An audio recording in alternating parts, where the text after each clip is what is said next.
Hoje não são essas concentrações, Não. que é ar-condicionado, não. A gente morava num alojamento grande, comia, saía em bando para comer. A comida, falando sério, digo a verdade, não minto.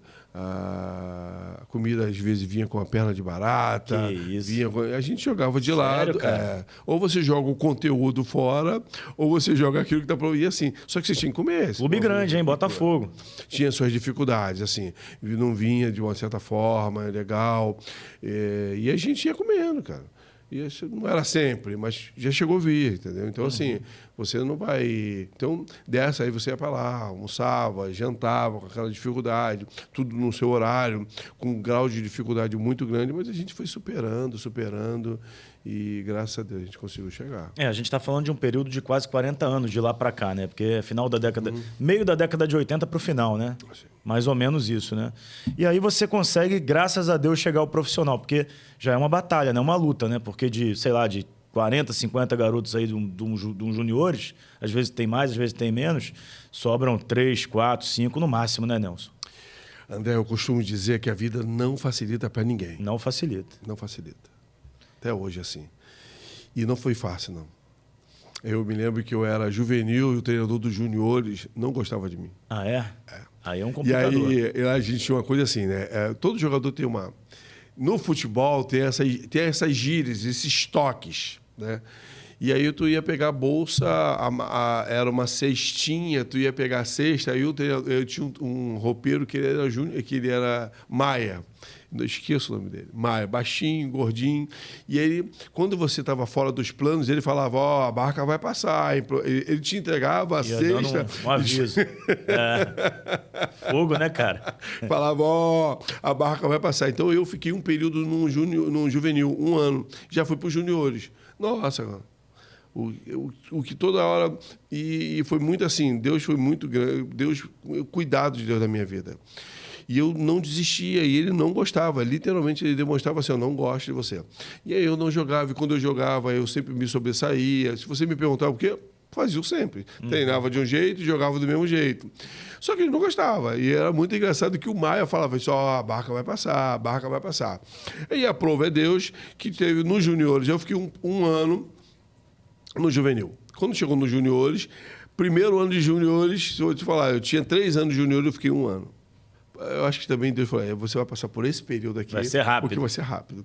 Porque logo depois desses avisos do Maia, teve um torneio, um jogo amistoso na Suíça. E o Botafogo, na categoria de base, nunca tinha viajado. Então era um sonho nosso. Imagina. Claro, pô. Eu sou morador de favela. Meu sonho era jogar no Maracanã, fazer a preliminar. Então, quando eu cheguei nos juniores, os garotos já estavam ali há bastante tempo, já tinham feito...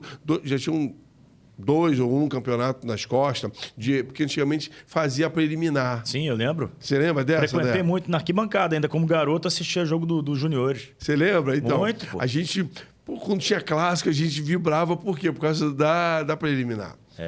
E aí teve um campeonato na Suíça, um torneio, e ele levou o time, me deixou aqui. Só que quando ele voltar, eles iam passar 15 dias na Suíça, eles passaram 15 dias. E aí tu imagina, o Maia já avisava, a gente quando voltar, procura. Eu falei, caramba. Aí teve um torneio, não sei se ainda tem. Otávio Pinto Guimarães. OPG. Ainda tem essa ainda? Tem, pô.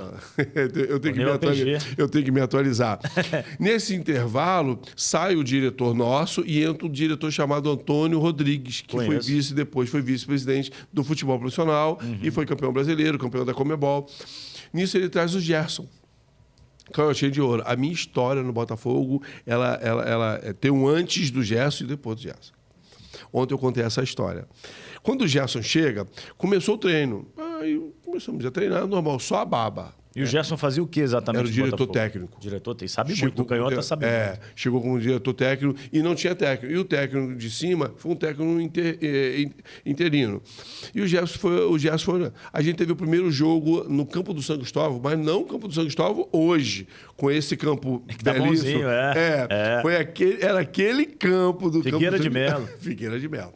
Campo ruim, enfim. Nós começamos o torneio e aí a gente nós ganhamos o primeiro jogo, que foi contra o São Cristóvão, de 1-0.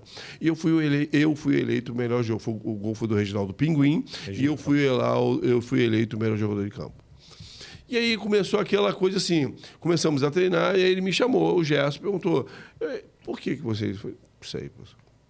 Ele não me coloca. Não é você que tem que dar essa resposta. Tem alguma coisa errada. Mas o engraçado é que eles voltam, eles iam voltar. E a minha preocupação era maior, quando eles voltarem. Tá, e o campeonato... Aí jogamos outro segundo jogo, ganhamos. Aí eles chegam. No treino, começou o treino me sacou. Normal, eu já estava esperando, me sacou, eu vou continuar. Aí o jogo era um clássico contra o Flamengo, de Fábio Xuxa, tinha o Gerson Baresi contra Sávio, isso na Gávea. Naquela época, na Gávea eu minto. Isso, me perdoa. Gerson Baresi, zagueirão. O jogo foi em Marechal Hermes. Lotado, torcida e tal. E eu na reserva. Começou o jogo 1-0 o Flamengo e tal. Ontem eu falei sobre isso. O treinador é esse Rosa. Não sei se ele está vivo, mas se perguntasse a ele hoje, qual foi o teu maior erro no futebol, ele vai dizer, foi um dia que eu fui na pré-eleição, eu dei a oportunidade para o Gerson. Porque me lembro que a gente se reuniu, 1-0 o Flamengo, e eu no banco de reserva. E todo mundo foi para... Não, todo mundo vem, bora. Todo mundo vai dentro do vestiário. E a gente, naquele dia, nós usamos o vestiário do profissional. Porque era assim. Quando entrou, aí todo mundo sentado assim, André. E aí esse Rosa começou a falar um monte de coisa. Gerson paradinho assim no canto. Aquele jeitão dele, assim. Aí ele fez assim... Gerson, quer falar alguma coisa? Acho que foi o erro dele. Todo mundo assim. E o Gerson falou, quero. E do lado assim, André. Foi muito do lado. Quando o Gerson chegou, olhou para todo mundo e falou, esquece tudo que ele fez. Tá tudo errado. Ele do lado. Caceta. Falou, eu não estou entendendo porque esse magrinho aqui está do lado de fora. É o melhor do que de vocês aqui. Todo mundo ficou olhando assim, é o melhor. Eu não estou entendendo. Tá tudo errado. Isso aqui está virando uma bagunça. Eu não sei por que ele está de lá de fora. Vocês não podem perder. Aí ele começou a falar, a predição quem deu foi o Gerson, assim. Deu aquela injeção de ânimo. E eu falei, caramba. Aí ele não me colocou. 10 minutos depois, não sei quem foi que falou com ele, ele me colocou. E o time estava 1-0. E aí eu faço a jogada do empate, eu entro, ele me põe, não me coloca de cabeceira, ele me põe um pouco mais na frente, mais no meio. Como meia? Mais como meia direita. Minha posição, ali no meio é minha. E aí faço a jogada e faço o gol, e faço o segundo gol, ganhamos de 2-1. De virada. Acabou. Você sabe que na outra semana ele vai lá e me coloca na reserva. Que isso, cara? Você acabou de virar um jogo contra o Flamengo na base? Ele me colocou na reserva, ali teve a discussão dele. Quando ele não me dá o colete, o Gerson entra no campo na outra semana e começa a discutir com eles. Com esse Rosa. Ele joga, o Gerson joga o colete. Não, aí ele sai, o Gerson fala para ele, isso é mesmo? Você nunca jogou em lugar nenhum, não sabe nem pisar. Essas foram as palavras do Gerson. E aí saiu aquela confusão e tal. Aí eu comecei a jogar.